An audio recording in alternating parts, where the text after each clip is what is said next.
안녕하세요. 승리한산 가족 여러분, 그리고 강성성경연구원 여러분, 오늘은 사도행전 17장 22절에서 34절 말씀을 만민에게 생명과 만물을 주시는 하나님을 바로 섬기자라는 제목으로 함께 말씀을 나누도록 하겠습니다. 아테네에 온 바울은 많은 신상과 그곳에 있는 문화를 보면서 분노를 느끼게 됩니다. 그 분노는 바로 하나님이 주신 귀한 은혜를 엉뚱한 곳에 사용함으로써 하나님과 멀어져 가고 있기 때문이었습니다.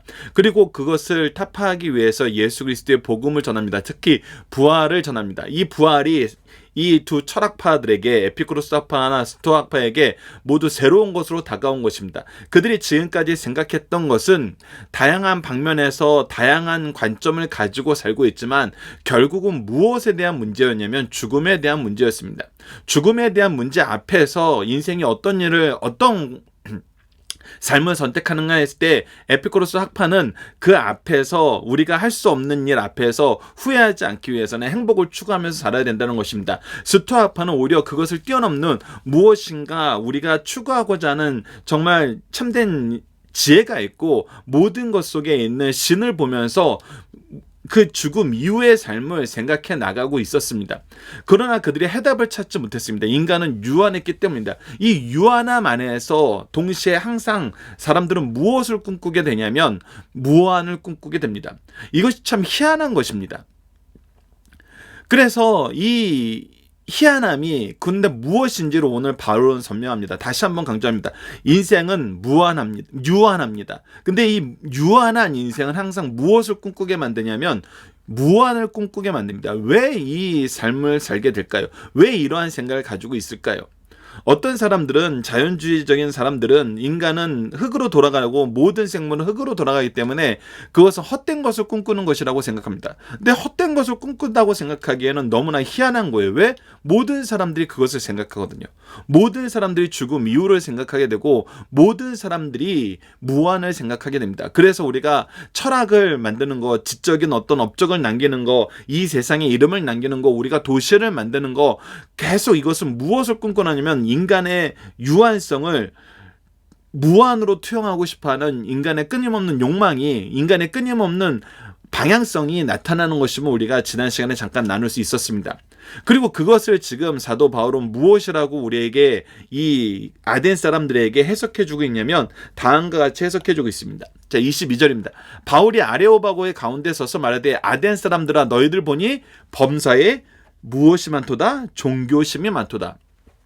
즉 신을 잘 믿는다는 거예요. 근데 신을 믿는다는 거에서 신의 가장 첫 번째 특징은 무엇이냐면 무한한 존재였다는 것입니다. 영생을 가지고 있는 존재였다는 거예요.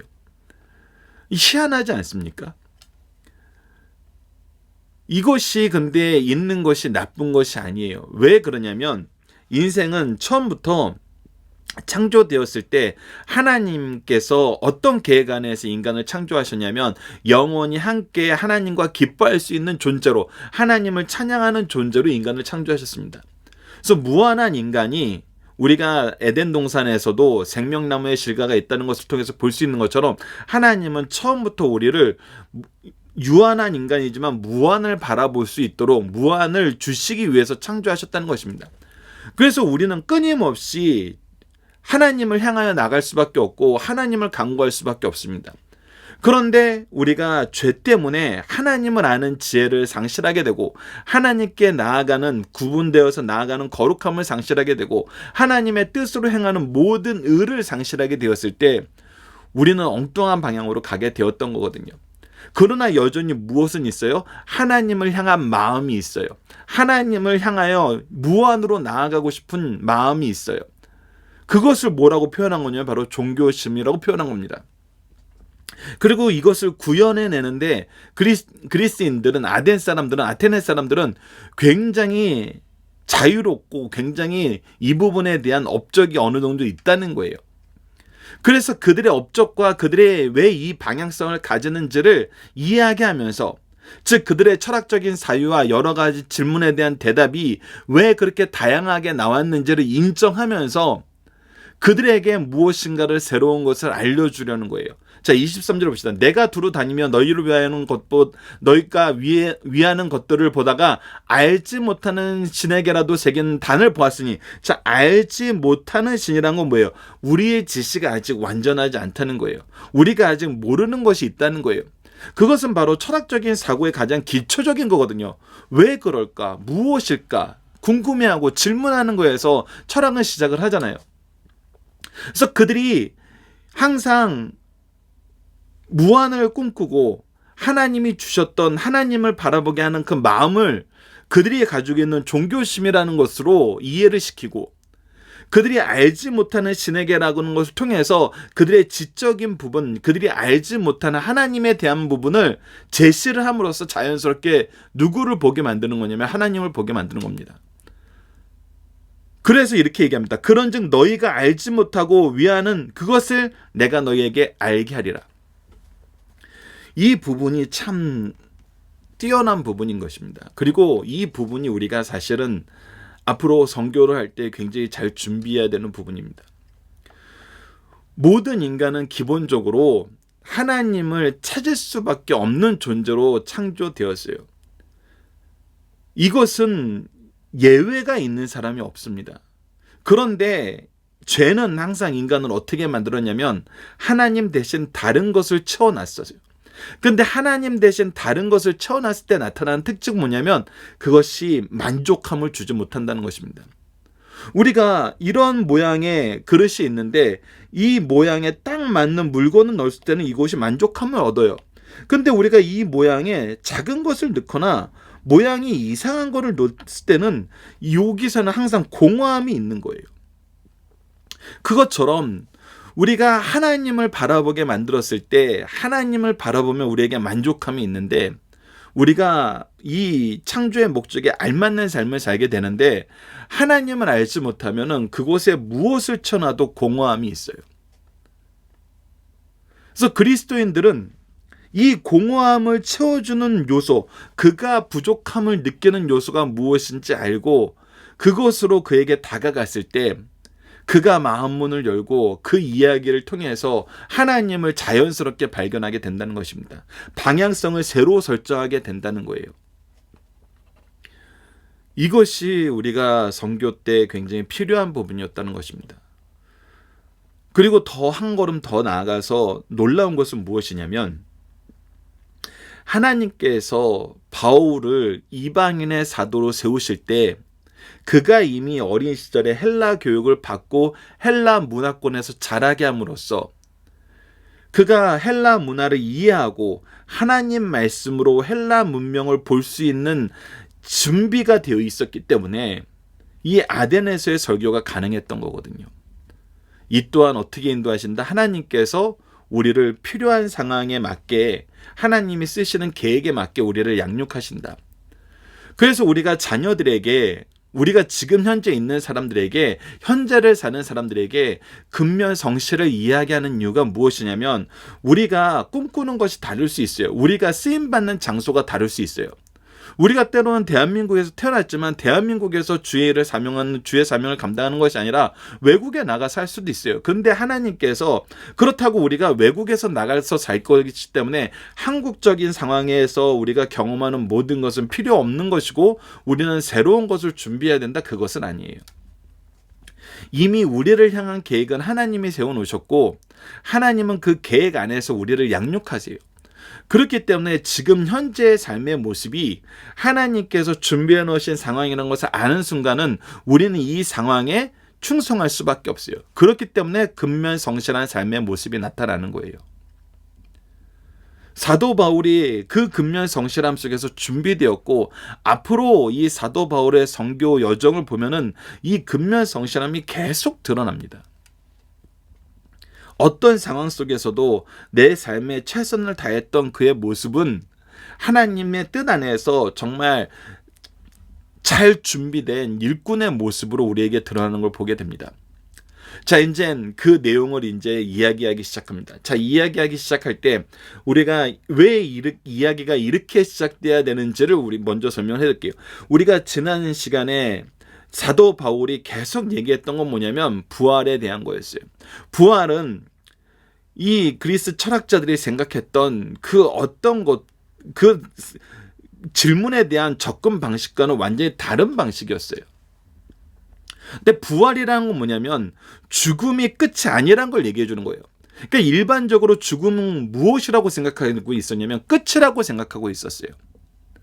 자, 그러면서 너희들이 끝이라고 생각했던 그것을 바꿔주기 위해서 너희들이 가지고 있던 종교심과 너희들이 알지 못하는 거에 대해서 내가 얘기하는데, 너희들이 알지 못하는 그것이 무엇이었냐면 너희들이 끊임없이 질문에 대해서 결론을 낼 수 없었던 이유는 죽음에 대한 문제에 대해서 해결을 보지 못하였던 것인데, 죽음에 대한 문제에 대한 해결을 보기 위해서는 죽음이 마지막이라면은 우리가 무엇을 먼저 알아야 되냐면 시작을 먼저 알아야 된다는 거예요. 사실 이거는 철학적인 사고에서도 이미 있어 왔던 질문입니다. 우리는 어디서 시작되었을까? 어떻게 시작되었을까? 인간은 항상 이 두 가지 주제에 대해서 정말 많은 고민을 하고 이 두 가지 질문 안에서 해답을 찾는 사람들이, 그리고 해답을 제시하는 사람들이 많은 사람들에게 주목을 받는 것을 우리가 보게 돼요. 그래서 인류의 기원에 대해서 과학적으로든 철학적으로든 어떤 환경적이든 많은 이론들이 나타나잖아요. 그리고 우리의 삶의 모습도 항상 우리는 무엇을 먼저 보려고 그러냐면, 어떤 사람들이 업적을 보면 그 업적의 시작을 보고 싶어 하잖아요. 성공한 사람을 보면 이 사람이 어떻게 성공했을까? 공부 잘하는 사람 보면 이 사람이 어떻게 공부를 시작했을까? 그 시작을 보게 되는 것은 당연한 것이고, 시작을 가르쳐 줬을 때 이 끝이 명확해지는 거예요. 우리가 부활에 대해서 얘기할 때 이 부활이 왜 가능하고 왜 필요한지를 무엇을 통해서 설명해야 되냐면 시작을 통해서 설명해야 돼요. 시작에 대한 이해가 없으면은, 시작에 대한 바른 방향성이 없으면은 마지막에 대한 것도 우리가 동의하기 힘들어요. 그래서 이야기가 이렇게 시작되는 것이다. 24절입니다. 우주와 그 가운데에 있는 만물을 지으신 하나님께서는, 자, 너희들이 알지 못하는 신이라고 얘기하는데, 이 알지 못하는 신이 무엇이냐면 만물을 지으시는 창조의 하나님이란 거예요. 그리고 그분은 누구시냐면 천지의 주제, 통치자라는 거예요. 그래서 온 만물을 만드시고 온 만물을 지배하시는 분이 바로 지금 너희들이 알아야 되는 하나님인데, 그분의 특징은 뭐냐면 손으로 지은 전에 계시지 아니하고 라는 것은 무슨 뜻이냐면 우리의 인간의 사유와 사고를 통해서 창조된 존재가 아니라는 거예요. 그리고 신의 이 고대 사회에서부터 계속 내려왔던 것 중에 또 한 가지는 뭐냐면, 이 신이 언제 강해지냐면 이 신을 믿고 추종하는 사람이 많을 때 강해져요. 여러분들, 근데 사실 이것은 인간이 만든 모든 것에 동일합니다. 제가 예전에도 잠깐 말씀드렸던 것처럼 미국에서 몇 년 전에 나왔던 드라마 중에 아메리칸 가스, 미국에 있는 신들에 대해서 이렇게 얘기하는데, 이 고대의 신과 현대의 신이 싸우는데 고대의 신과 현대의 신이 힘이 있다 없다를 정하는 기준은 뭐냐면 누가 더 많은 추종자를 갖냐는 거예요. 이게 거의 인간이 만든 모든 것에 다 통용이 되고 투영이 되는 기준입니다. 여러분들, 무엇이 이 시대의 힘을 갖고 있나요? 부동산이 우리나라에서 가장 핫한 이유는 뭐예요?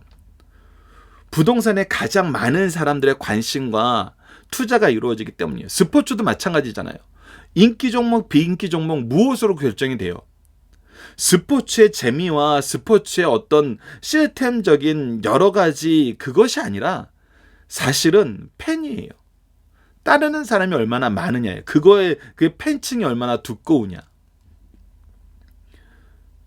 그것이 굉장히 많은 부분을 차지하거든요. 요즘의 유튜브 시대에서는 무엇이 또 이 파워를 증명을 해요? 구독자잖아요. 그러니까 인간이 만든 모든 것은 사실은 얼마나 많은 사람들의 추종을 받느냐에 의해서 결정이 돼요. 근데 이것이 역으로 무엇을 얘기하냐면 많은 사람의 추종을 받아야지 신이 될 수 있다면은 그건 신이 아니라는 거예요. 그래서 25절이 나오는 겁니다. 또 무엇이 부족한 것처럼 사람의 손으로 섬김을 받는 것이 아니니, 왜 그러냐면 하나님은 철저하게 어떤 분이냐면 이는 만민에게 생명과 호흡과 만물을 치는 주이시는 임신이라. 하나님은 누구에게 공급을 받아야지 신 되시는 분이 아니라는 거예요. 그리스 로마의 신화에 나오는 많은 신들은 끊임없이 자기를 경배하게 만들기 위해서 무엇인가 거래를 해요, 인간들과. 근데 하나님은 그럴 분이 아니라는 거예요. 그럴 필요가 없는 분이라는 거예요. 왜? 그분이 지으셨고 그분이 다스리고 이미 다 그분의 것이에요. 사람의 지지를 받고 사람의 찬양을 받고 사람들의 호응을 받아야지 높아지시거나 낮아지시는 분이 아니라는 거예요. 근데 인간이 만든 것은 다르죠. 인간이 만든 건 달라요. 항상 지지가 있어야 돼요. 누구의 지지가 있어야 돼요? 사람의 지지가 있어야 돼요. 사람의 지지가 있어야지 인기가 있다는 것은 무엇을 얘기해요? 그건 사람의 손으로 만든 것임을 오히려 역으로 증명하는 거거든요.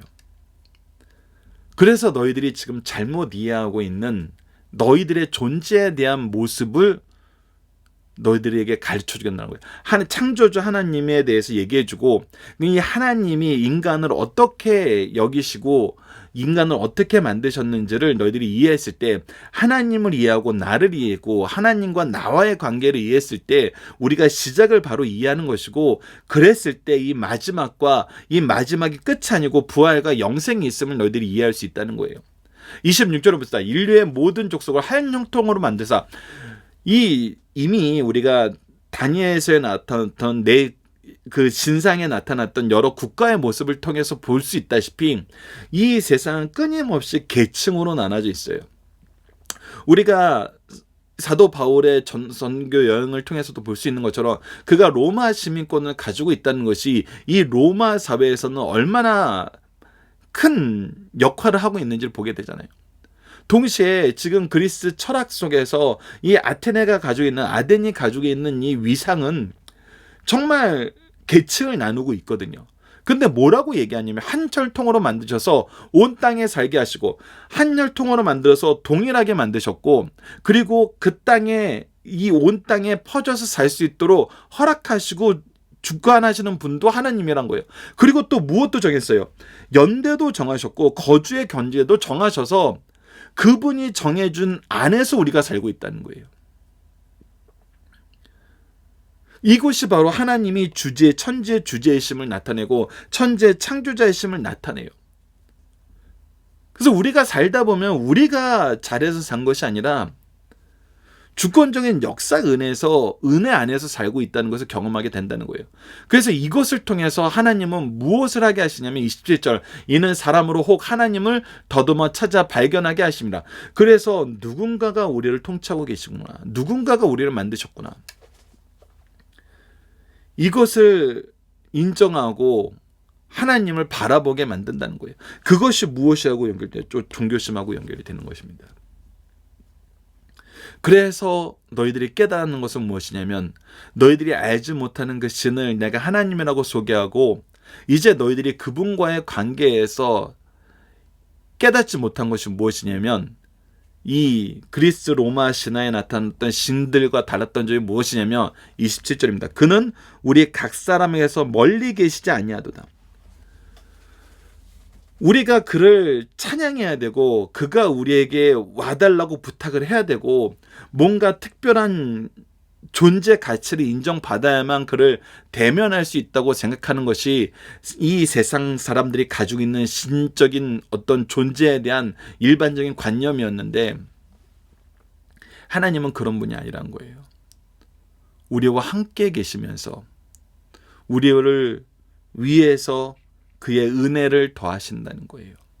그래서 우리는 어떻게 살게 되냐면 28절, 우리가 그를 힘입어 살게 되고 움직이게 되고 존재하게 된다는 것입니다. 즉 우리의 삶의 모든 영역에서 우리가 행동하는 모든 것이 하나님의 은혜 안에서 이루어진다는 거예요. 그의 힘을 힘입어, 그를 힘입어 그의 은혜 안에서. 그의 공급하심 안에서 친히 주시고 경계를 정하시고 우리와 함께 하시는 그분이 우리가 지금 현재 존재할 수 있는 모든 것을 직접적으로 공급하시는 분이란 거예요. 그래서 우리가 무엇을 인정해야 되냐면 우리가 그분 없이 살 수 없다는 것을 인정해야 된다는 거예요.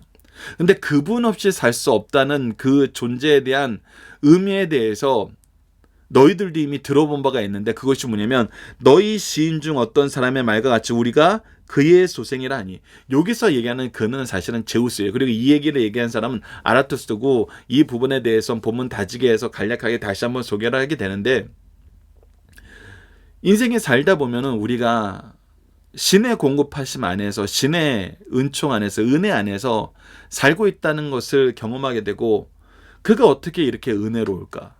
그가 어떻게 이렇게 우리에게 모든 것을 책임져 주시는 이 놀라운 역사를 이룰까 했을 때, 우리 하나님을 모르던 너희들 중에 한 시인도 우리가 신의 소생이라고 고백했던 것처럼, 그러나 그가 몰랐던 것은 무엇이냐면 우리를 만드신 분이 하나님이신 걸 몰랐기 때문에 그는 제우스라고 생각하고 우리는 신의 어떤 피조물이라고 인정했던 것인데, 사실 그것이 누구시다? 바로 하나님이시다. 29절. 그래서 이와 같이 하나님의 소생이 되었은즉, 그래서 우리가 하나님의 소생이고 하나님에 의해서 만들어졌는데, 너희들이 그 하나님에 대해서 잘못 생각하고 있는 것이 무엇이냐면, 하나님은 금이나 은이나 돌에나 사람의 기술과 고안으로 새긴 것들과 같이 여길 것이 아니니라. 너희들이 하나님을 재단하고 하나님을 정의하는 것이 아니라, 오히려 너희들이 하나님에 의해서 어떻게 창조되었는지, 하나님이 너희들을 누구라고 불렀는지를 아는 것이 우리가 중요한 것이다는 거예요. 그리고 금이나 은이나 돌에나 사람의 기술과 고안으로 새긴 것들로 여긴다는 것은, 이것은 무엇이냐면 우리가 하나님을 만들었다는 것을 오히려 얘기하는 것이기 때문에 우상의 헛됨을 너희들은 알아야 된다는 거예요. 너희들이 신을 대면하는 방식이 완전히 다 틀렸고, 너희들이 우상을 만드는 것을 하나님을 몰랐기 때문이었고, 이제 너희들이 하나님을 알고 이 헛된 우상을 버리고 너희들의 종교심을 이제 온전하신 이 마음을 주신 하나님께로 돌이키라는 거예요. 돌이켰을 때 우리가 무엇을 경험하게 되냐면 30절입니다. 알지 못하던 시대에는 하나님이 간과하셨거냐. 너희들이 하나님을 몰랐을 때는 이제 이것을 하나님께서 참으셨어요. 인내하셨어요. 근데 이제는 어떻게 해요? 이제는 어디든지 사람에게 다 명하사 회개하라 하셨으니, 너희들이 지금 가지고 있는 종교심으로 너희들이 만들고 너희들이 창조한 여러 가지 신들을 섬기고 너희들이 가지고 있는 지식 안에서 너희들이 행복을 추구하며 살고, 너희들이 스스로 어떤 의미를 두고 그 의미를 찾아가면서 살았는데, 이것이 결국 무엇이었냐면 다 하나님께서 벗어나는 삶이었다는 거예요. 그러나 하나님께서는 너희들을 사랑하여서 너희들에게 은혜를 더하시고 너희들이 하나님을 볼 수 있도록 하나님의 주권적인 역사가 항상 너희 주위에 있는 것을 경험하게 하셨는데, 이제 내가 그 하나님을 소개하고 하나님이 우리에게 주신 은총을 너희들이 받아 누려야 되니, 이제 너희들의 잘못을 회개하고 하나님을 바라보라는 거예요. 31절. 이는 정하신 사람으로 하여금 청년을 공의로 심판하는. 왜 근데 이 회개가 중요하냐면, 하나님께서 앞으로 이루실 일이 있는데, 그것이 무엇이냐면 정하신 사람, 즉 예수 그리스도를 통하여 천하를 공의로 심판하는 날을 작정하셨어요.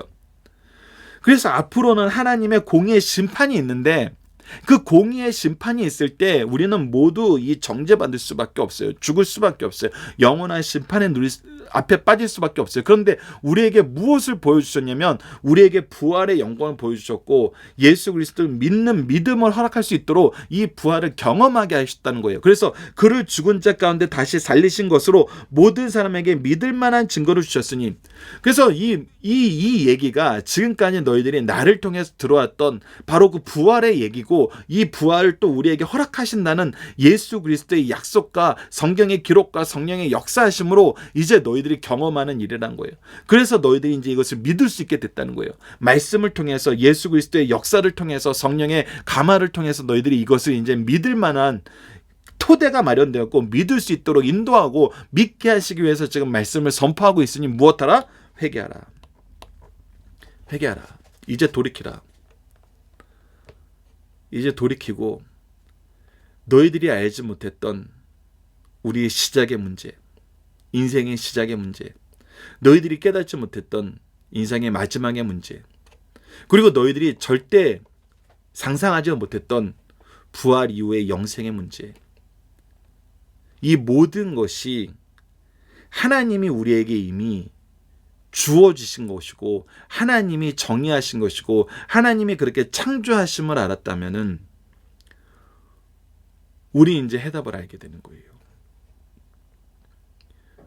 우리의 인생이 하나님과 함께 있을 때 하나님과 함께하게 하시기 위해서 하나님을 찬양하시기 위해서 창조되었다는 것을 알게 되고 이 하나님이 온 우주를 만드시고 주관하고 계시고 우리에게 생명과 호흡과 만물을 주시면서 우리의 경계를 정하셔서 시간의 경계, 삶의 경계를 정하셔서 우리로 하여금 하나님의 공급하심 안에서 살게 하시고 우리와 함께 하셔서 우리가 그의 소생임을 깨닫게 하시고 그의 소생에게 그리스도의 부활의 은혜를 통해서 함께 할 수 있도록 인도하시는 이 하나님, 너희들이 알지 못하던 시대에 하나님을 거역하는 모습으로 계속해서 너희들의 삶을 살았지만 이제 회개하고 돌이켜 하나님과 함께하라.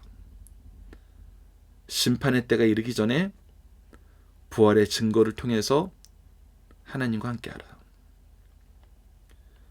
이것이 바로 아테네 설교의 내용이었던 것입니다.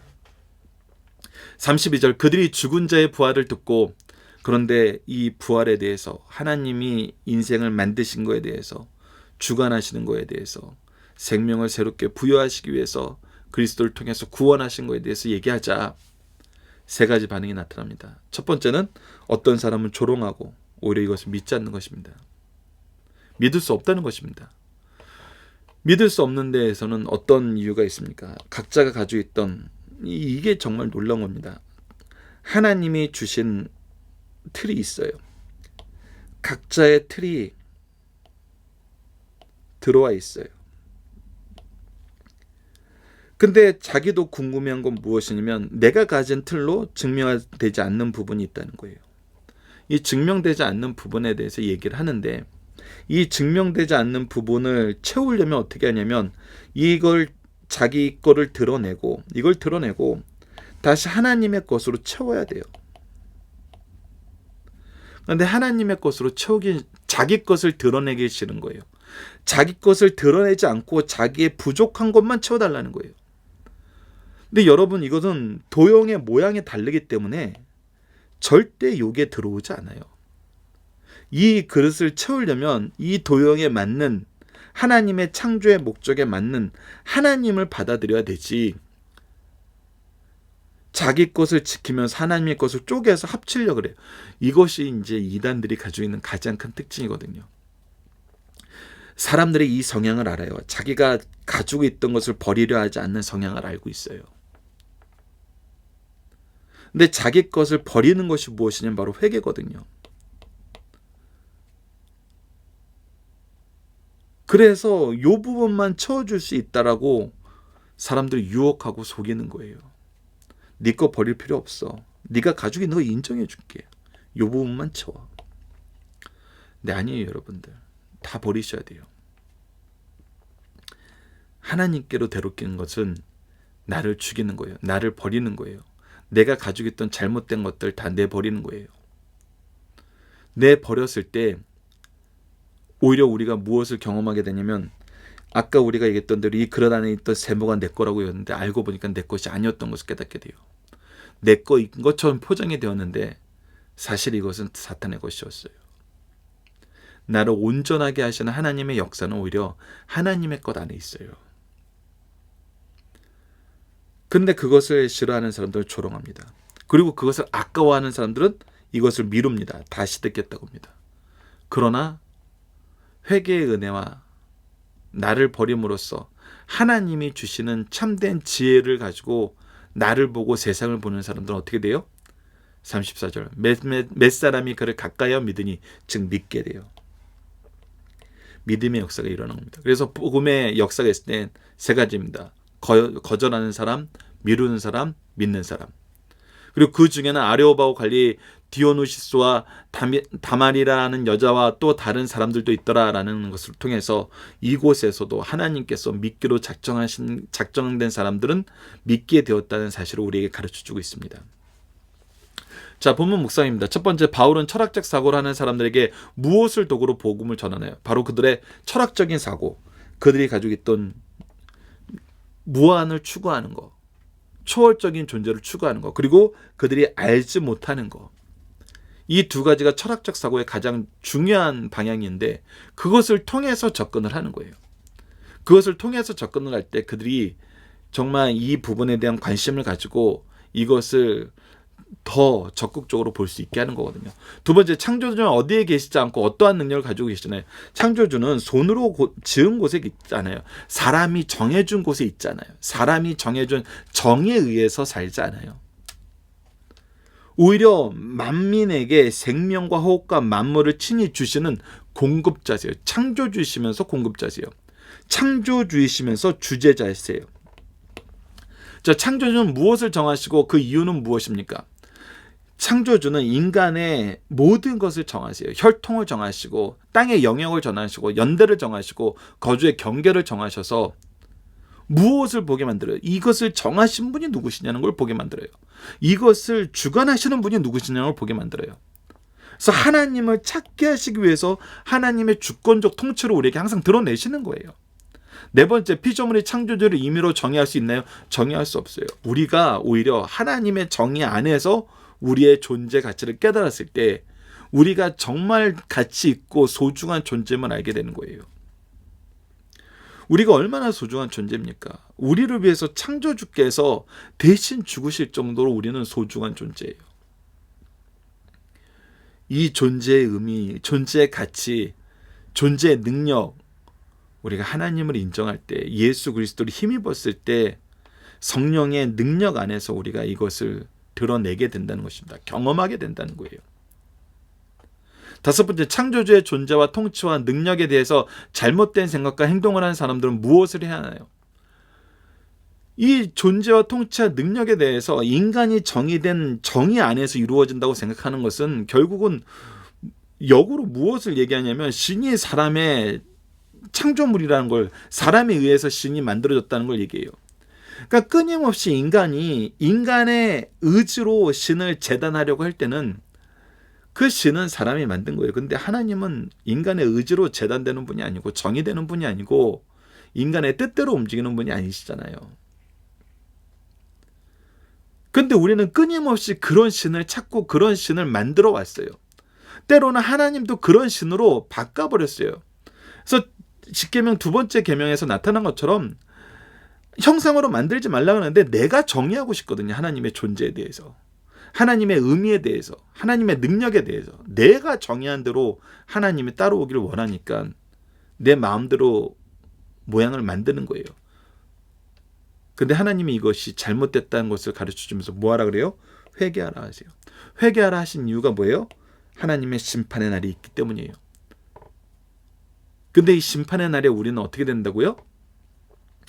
죽은 자 가운데서 다시 살리신 것을 통해서 우리에게 믿을 만한 증거를 주심으로 하나님 자녀로 살게 하신다고요. 그리고 복음에 대한 세 가지 반응, 어떤 사람은 조롱하고 어떤 사람은 미루고 어떤 사람은 믿게 됩니다. 이 세 가지 반응이 항상 나타나죠. 자, 본문의 중심 사상을 봅시다. 첫 번째는 바른 신관을 알려주고 있어요. 하나님을 바로 알아야 돼요. 바울은 알지 못하는 신을 바로 하나님이라고 말했습니다. 그리고 그 하나님의 특성에 대해서 창조주시기 때문에 피조물에 예속되지 않으며 만유의 근원이심으로 부족함이 없으시고 전지하시고 모든 것을 구체적으로 섭리하시고 주관하시는 분에게 결코 다른 것에 의존하시는 분이 아니라고 가르쳐주고 있어요. 그래서 그들의 잘못된 신관을 뜯어 고쳐요. 너희들이 하나님에 대해서, 신에 대해서 잘못 알고 있다. 그리고 나서 중요한 건 뭐예요? 바른 인간관을 가르쳐주고 있어요. 인간이 신을 만든 것이 아닌데 인간이 끊임없이 신을 만들어서 사고하니까 이것이 해결이 안 되는 거예요. 계속 공허한 거예요. 무엇인가 이루어도 아무것도 아닌 것 같은 거예요. 좌절하는 거예요. 우울증에 빠지는 거예요. 근데 하나님 안에 있으면은, 하나님에 의해 정의된, 하나님이 만드신 이 인간관을 가지고 있으면은 하나님의 공급하심과 하나님의 은혜의 역사가, 사랑으로 충만한 은혜의 역사가 우리와 함께 있기 때문에 우리의 존재 가치가 더욱더 분명해지는 것입니다. 그래서 바른 인간관을 가르쳐주고 있어요. 모든 인간들에게는 하나님께서 심어놓은 종교성이 있어요. 하나님을 바라보게 하셨어요. 하나님을 찾게 만드셨어요. 인간은 하나님의 피조물입니다. 그리고 인간의 존재와 생명은 하나님께로 한 혈통으로 지으셨습니다. 그러므로 어느 종족도 우월성을 주장하는 것은 잘못입니다. 이렇게 볼 때 사람은 하나님의 피조물로서 유한성을 지니고 있으며 동시에 하나님을 찾도록 지음받은 존재예요. 유한하게 지은 것은 하나님을 통해서 무한해지기 때문에 유한성을 가진 것조차도 하나님을 찾도록 우리에게 그 장초로 우리를 주신 거예요. 우리에게 주신 거예요. 하나님의 통치하에 있는 의존적 존재라는 사실을 가르쳐주죠. 그래서 우리는 하나님의 공급하심이 없으면 살 수 없어요. 하나님의 공급하심이 없으면 살 수 없으니까 하나님을 붙잡지 않는 많은 사람들이 무엇을 붙잡아요? 우상을 붙잡게 되는 거예요. 돈을 붙잡게 되는 거예요. 시대의 어떤 흐름을 붙잡게 되는 거예요. 뭔가 더 있어 보이는 사람을 붙잡기 시작하는 거예요. 그들의 성공관을 우리가 붙잡기 시작하는 거예요. 근데 다 쓸모없는 거예요. 우리 하나님 붙잡아야 된다는 거예요. 하나님의 공급하심이 중요하다는 거예요. 그것이 인간관에서 가장 중요한 거예요. 우리가 되는 것은, 내가 나 되는 것은 하나님에 의해서라는 거예요. 세 번째, 바른 구원관과 마지막 심판을 가르쳐주고 있습니다. 그래서 이제 우리가 바라봐야 되는 것은 하나님의 심판과 그 안에서 우리를 구원하신 하나님의 은혜의 역사라는 거예요. 너희가 스스로 신의 소생이라고 시인하였으면 신은 분명히 금이나 은이나 돌이나 사람과 사람의 기술과 고안으로 생긴 것으로 여길 수 없다는 것은 분명해요. 신이 사람을 만들었는데 어떻게 인간이 신을 창조할 수 있냐는 거예요. 이것은 완전히 앞뒤가 안 맞는 얘기예요. 이건 명백히 오류예요. 근데 사람들은 그 오류를 너무나 쉽게 그냥 받아들여요. 전제가 잘못된 거거든요. 즉 사람이 신을 만들 수 없고 만들어서도 안 된다는 거예요. 알지 못하고 행하던 불신앙의 시대는 무견하였어요. 근데 이것을 그냥 무견하고 지나가셨어요. 왜? 하나님께서 인내로 사랑으로 깨닫게 하시고 돌이키게 하기 위해서. 이제는 그것이 죄임을 가르치고 깨닫고 회개해야 돼. 이제 근데 이것을 선언하시고 깨닫게 하시고 믿을 수 있도록 그 증거를 주셨어요. 그러니 회개해야 된다는 겁니다. 그리고 예수를 믿을 만한 충분한 증거를 주셨으니 그를 믿으라는 거예요. 믿지 않으면 반드시 심판이 있다는 것입니다. 이와 같이 바른 구원과 마지막 심판을 분명히 가르쳐줍니다. 네 번째, 일방적으로 복음에 대한 사람들의 반응은 세 가지라는 겁니다. 바울이 아덴에서 복음을 전하자 세 가지 반응이 나타났어요. 이는 역사 일에 언제 어디서나 공통적인 반응입니다. 어떤 이는 비웃으며 핍박하고 비웃을 때는 희극을 보는 듯하지만 심판 때에는 비극으로 이어집니다. 또 어떤 사람들은 거부하거나 부인하진 않지만 복음에 대한 접속을 내일로 미룹니다. 그러나 인생에게 내일의 보장은 없어요. 마지막으로 어떤 이는 복음을 그대로 받아들입니다. 이들은 구원을 얻고 주의 몸된 교회가 지체가 됩니다. 이와 같이 복음에 대한 반응을 보여줌으로써 우리가 믿고 영생에 이른 것에 대해서 감사할 것을 가르쳐주고 있습니다. 자, 본문단입니다. 바울은 무엇에 관심을 두고 광장에서 사람들에게 복음을 전하고 있습니다. 그들에게 너희들이 알지 못하는 거, 너희들이 가지고 있는 종교성에 대해서 그 본질의 의미, 그것을 가르쳐주기 위해서 무엇을? 시작을 가르쳐줘요. 시작을 바로 이해해야지 끝에 대한 이해도 바로 되고, 이 시작과 끝을 주관하시는 분이 주시는 은혜의 선물인 영생도 우리가 이해하게 되는 것입니다. 자, 두 번째, 사람이 신의 소생이라고 한 사람은 무엇입니까? 이 부분에 대해서 아래 잠깐 간략하게 적어놨는데, 헬라 시인으로서 다소 출신 아라투스가 사람은 신의 소생이라고 했습니다. 아라투스가 말하는 신은 제우스 신입니다. 이것을 인정하진 않지만 헬라인들 중에도 사람은 자존적인 존재가 아니라 신에 의해서 존재할 것으로 믿고 있었어요. 이를 가지고 복음에 접촉을 시도한 거예요. 그러니까 복음을 받아들일 수 있도록 그들의 마음의 문을 열기 위해서 그들이 가지고 있는 지식과 그들이 가지고 있는 이 공허함이 무엇인지 아는 거예요. 그들이 가지고 있는 공허함, 그들이 풀지 못하는 문제, 그거에 대한 하나님이 주시는 해답을 소개하고 있는 것입니다. 그래서 본문 적용하기, 우리가 이방인에게 복음을 전하기 위해서 준비해야 되는 건 무엇입니까?